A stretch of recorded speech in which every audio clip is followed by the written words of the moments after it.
Hey guys, welcome to the video. Salt here. Today we're going to be going over the new Prime Warframe, Caliban Prime. And for those of you who don't know me, my name is Salt. I'm an LR5 with 7,000 hours in Warframe, and my goal is to provide builds and guides for people to have an easier time in the game. Before we start, let's go over our commenter board. The first commenter of the last video is NomadVO, and the top commenter of the last video is Ty Shane Finnis 8940. Then we have recent channel supporters here of Whoop-De-Wham, Nice Bear, and Colonel Suro 6. Thank you so much for your support. Before we go over the build, I want to go over Caliban's abilities for people that aren't aware of them yet. I'll have every section timestamped, so if you don't care about the abilities or if you know them already, you can always skip ahead to the next section. So we'll start with Caliban Prime's passive here, which is allies within affinity range gain up to 50% resistance to the types of damage they are currently taking. Before we go over Caliban Primes 1, 2, 3, and 4, I want to go over briefly what the Tau status actually does, because all of Caliban's abilities can potentially create this Tau status effect on enemies. So this Tau status effect can stack up to 10 times, and each one is going to give you a 10% multiplicative status chance buff versus that enemy. So a potential of 100% multiplicative status chance versus that enemy at 10 stacks. So let's go over his one now, which is Razor Gyre. You're going to spin forward quickly, enemies hit take Tau damage, and possible Tau status procs. Each enemy hit also restores your health, but if your health is full, then it restores your shields, and if your shields are full, then it actually gives you overshields. Also, each enemy hit refunds energy back to you. And you can cancel this ability early by jumping while it's active. Caliban Prime's 2 is Sentient Wrath. He's going to stomp the ground, causing a 360-degree shockwave of Tau damage and 1 guaranteed Tau status proc. Enemies hit will be suspended into the air and suffer from damage vulnerability. Caliban Prime's 3 is Lethal Progeny. Tapping the ability cycles through the 3 different sentient fighters that he can summon. These sentient fighters also restore the shields and potentially give overshields to Caliban and his allies. The first way you can be casting Lethal Progeny is by summoning Conculists, and this is going to summon 3 melee fighters who deal Tau damage, and these fighters will occasionally do a spinning attack for even more Tau damage plus slash damage. If these sentients are hit by Caliban's 4, then they have a chance to become empowered, and they do this spinning laser attack for even more Tau damage. The second way you can be casting Lethal Progeny is by summoning Ortholists. This summons 3 ranged fighters. These ranged fighters can also transform into mortars when shooting at enemies that are at medium or longer ranges. So normally these cause Tau damage with an AoE radius, and this Tau damage and the AoE radius gets even bigger if they're in mortar form. Also in mortar form, when the projectiles impact, they split into 3 seeking projectiles that do even more Tau damage. The third way you can be casting Lethal Progeny is by summoning Summulists. So this summons 1 sentient who spawns a gate and summons 6 smaller Coralists, I think is how you say it. And these Coralists have a high threat level for enemies, so enemies are going to want to attack the Coralists before they want to attack you. The Coralists will tend to spread out away from Caliban, whereas the main Summulist will actually try to stay near you. And that main Summulist is going to resummon the Coralists as they die. The Summulists attacks enemies with homing mines that do Tau damage in an AoE, and the Coralists attack enemies with a homing projectile, or 2 homing projectiles for each shot, that do Tau damage in an AoE radius. And the Coralists also have another attack where they launch a slow-moving orb that does Tau damage and explodes in an AoE. Now, because the Summulist and the 6 Coralists are more sentients on the board than just the 3 Conculists or the 3 Ortholists, that means that they restore a greater amount of shields or overshields to Caliban and his allies. Caliban Prime's 4 is Fusion Strike. You'll fire 3 streams of energy that eventually all converge into your aiming reticle. These beams do a large amount of Tau damage with infinite punch-through. When the beams are done converging, enemies hit explode into an AoE multiple times for even more Tau damage. A field the size of the final explosion lingers in the area, And enemies who were hit by the beams, or new enemies who eventually wander or come into those lingering fields, will have their shields and armor stripped. The subsume we're going to be using for Caliban Prime is either going to be Rhino's Roar, which is a multiplicative damage increase to both your abilities and your weapons, or it's going to be no subsume at all and will actually keep Sentient Wrath here. Now, Roar has the benefit that it's just a buff that stays on you for a good amount of time, so it's very energy economic. You don't have to keep recasting it like you do with Sentient Wrath. Sentient Wrath, as you kill a pack of enemies, you have to cast it again on the next pack and cast it again on the next pack. It's kind of a spammy ability. Now, Caliban Prime does use a lot of energy because you're going to be using Fusion Strike quite a bit. Yes, Fusion Strike leaves behind a field that will keep stripping enemies, but unless you intend to just sit in one place and hope enemies wander into you, you're probably going to be playing more aggressively with Caliban. You're going to be running around and casting Fusion Strike pretty often. So he's very energy hungry because of Fusion Strike. And there are probably more benefits to using Sentient Wrath over Roar. Besides the energy, if we were to just completely forget about the energy, Sentient Wrath actually probably has more benefits than Roar because it will also affect the damage that your little sentients do too that you summon, whereas Roar won't. But the energy cost of Sentient Wrath and having to just recast it and recast it and recast it, where Roar, you throw it up, it stays on for almost an entire minute, then you don't have to press that button again.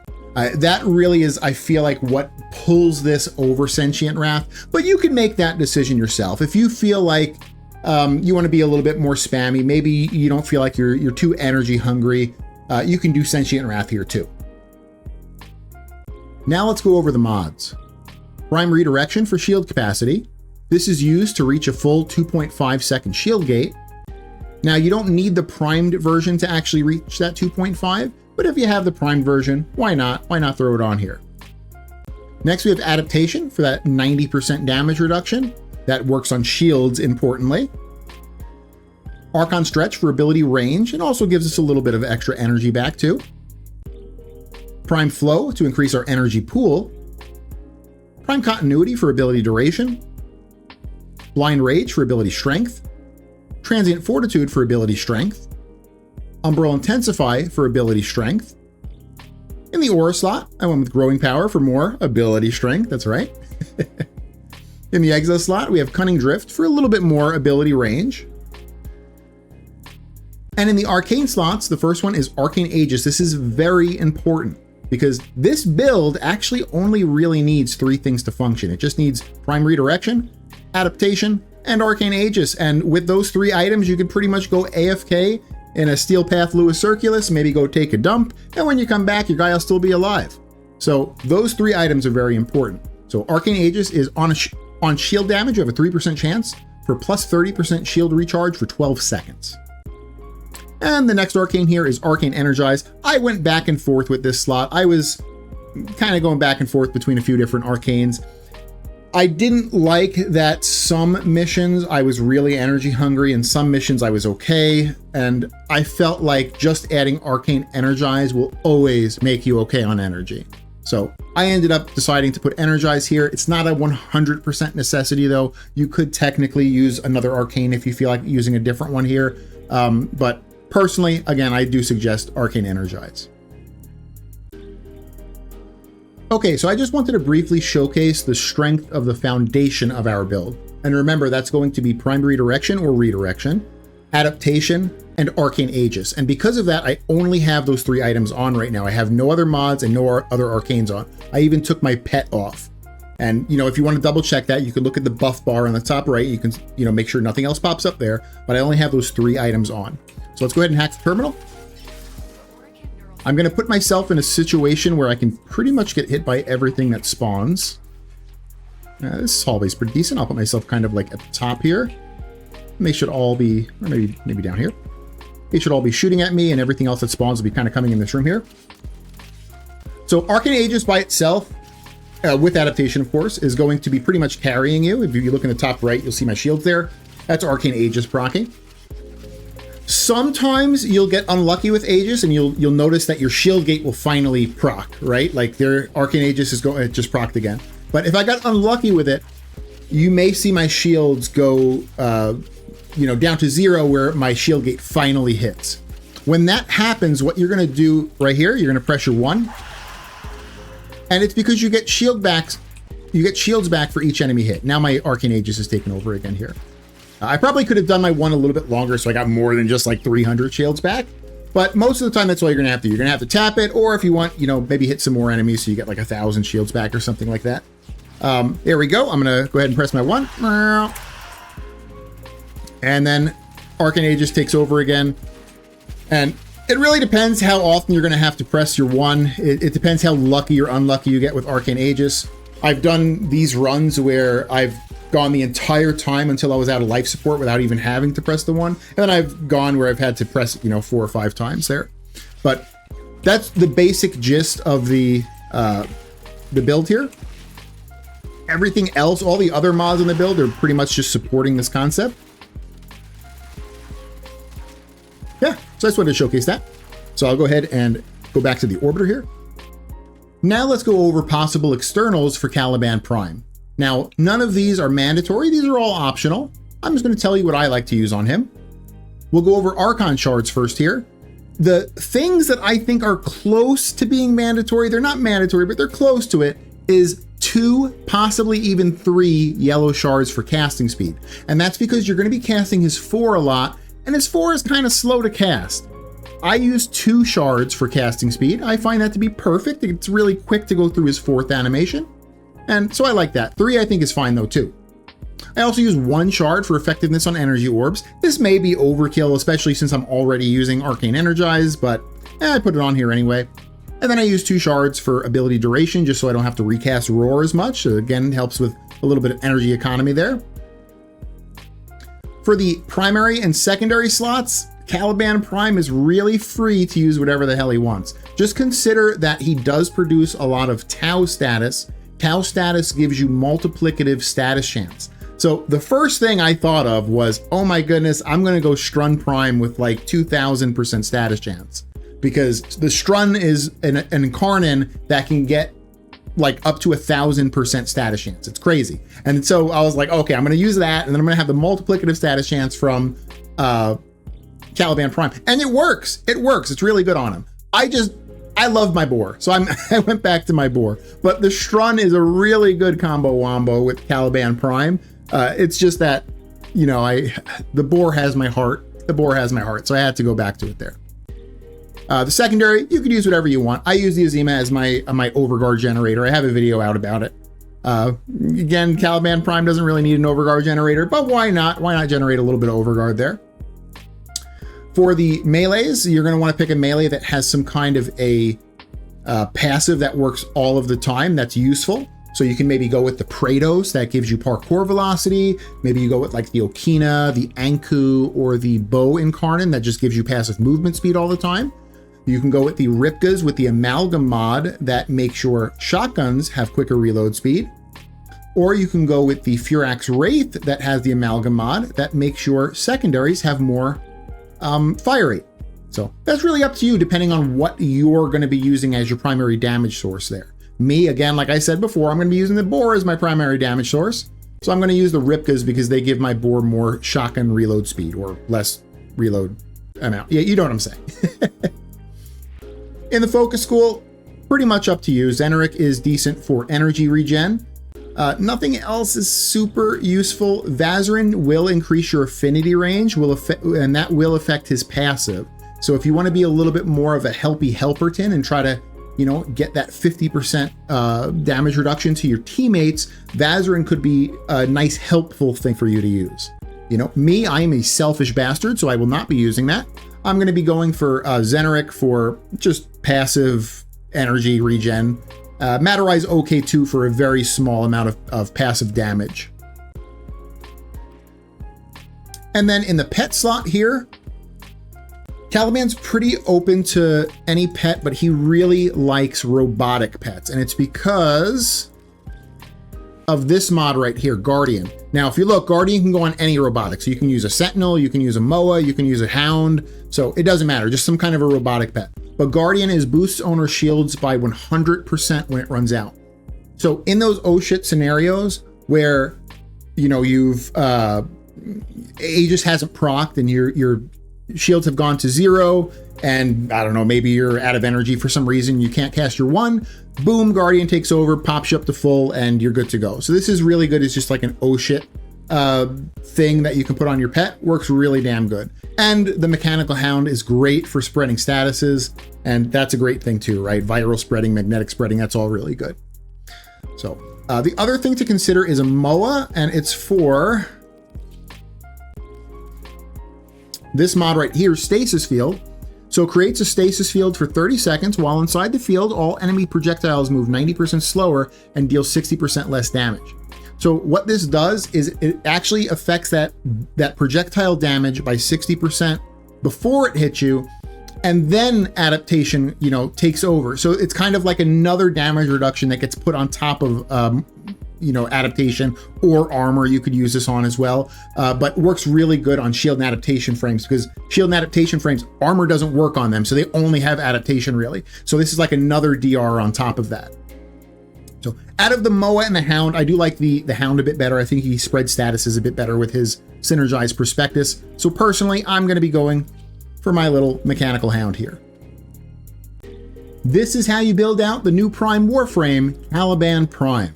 I hope you guys liked it, and if you did, consider leaving a like and subscribing for future content. So now I'll leave you guys with about 5 minutes of gameplay showcasing the frame and his general playstyle. Again, thank you so much for watching, and I hope you guys have an amazing day. All right, bye. All right, we're about to start the 5-minute gameplay portion up here. We're going to show the basic playstyle of Caliban Prime.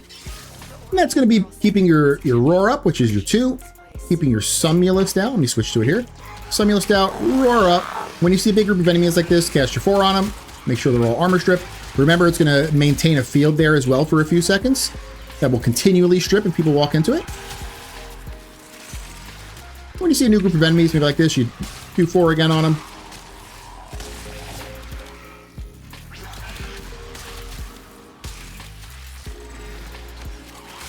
That's really it. And then you use your 1 if you need to restore your shields or if you want to restore some energy. For energy, make sure you're casting it on big groups of dudes. If you're only casting it on like 1 or 2 enemies, you might be losing energy. But a big group of enemies, you'll definitely gain energy. Like right here, probably. Yep, gain some energy.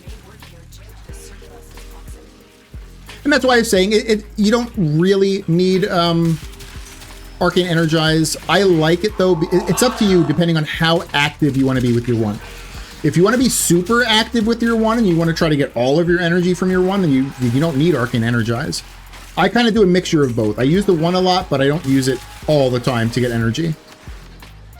I personally don't feel like it gives you enough energy to like maintain casting the 4 very often. So that's why I like Arcane Energize, but again, you know, try it out, see what you think. Recast our Sumulus there. I think he fell off.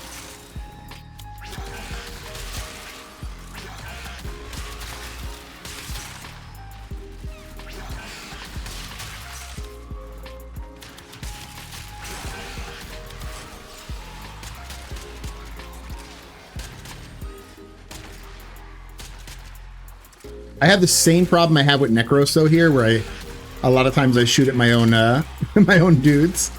Like, oh, look at that big pack of enemies. No, it's all the little sentient guys. I can't remember what they're called, the smaller ones. Let's get some energy back at the 1 here. We cast our roar. Maybe get some armor strip there. Maybe some armor strip over here. You get an armor strip. You get an armor strip.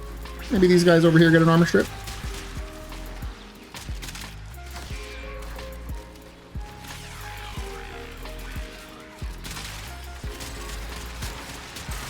And you can pair this with whatever weapon you like. I like the boar. It's one of my favorite weapons in the game. But maybe you like the Strun, because that is a pretty sexy combo with Caliban, the Strun Incarnate.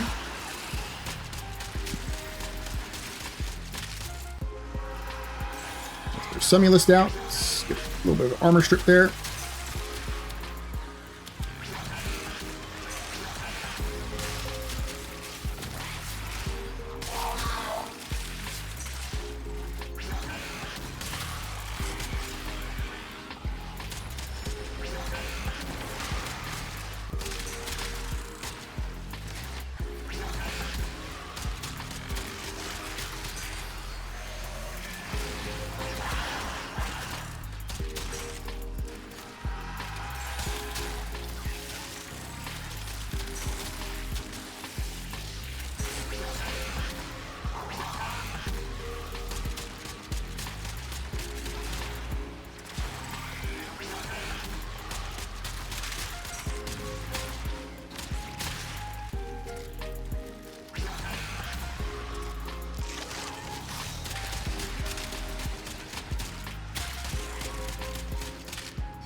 We got about a minute and a half left, but I think you guys probably understand the basic gist of this Warframe. There's other ways to build him out too. I know a lot of people like using his augment. That's really good for a melee-focused Caliban if you're going to use the augment, because it kind of like groups everyone up. You would use a different sentient too. You wouldn't use a Sumulus in that case.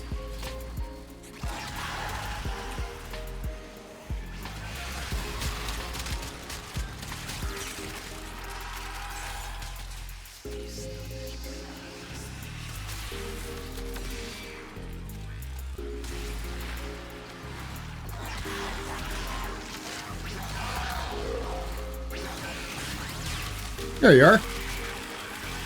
Get out of here, Dormant.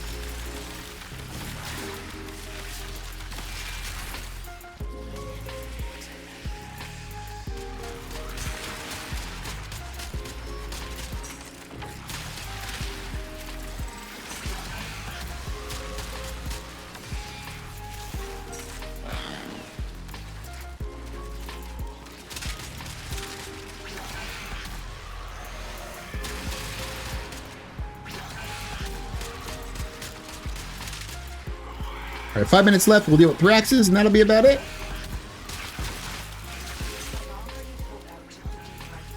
Oh, they kind of spawned into the field already.